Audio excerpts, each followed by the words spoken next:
Now here's a quick tip for you. Have your sponge ready, have your water ready, and as you're cutting in your wall down to the baseboard, your wall up to the door casings, if you happen to tag your door casing a little bit with some paint or on an inside corner of the baseboard or way down in there, let's say you have a hard time getting that little piece in there of the wall without getting any on the white, just make sure you have a damp sponge handy and wipe it off the baseboard. The baseboard and the door jambs are already nicely freshly painted, but they've been cured for a couple of days, and you can wipe stuff off of there. You don't have to worry about, oh shoot, get a rag, try to smear it on there and it doesn't get it all, and you think now you've got to touch up the white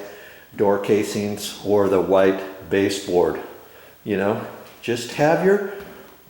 water ready and have a sponge and you're good to go.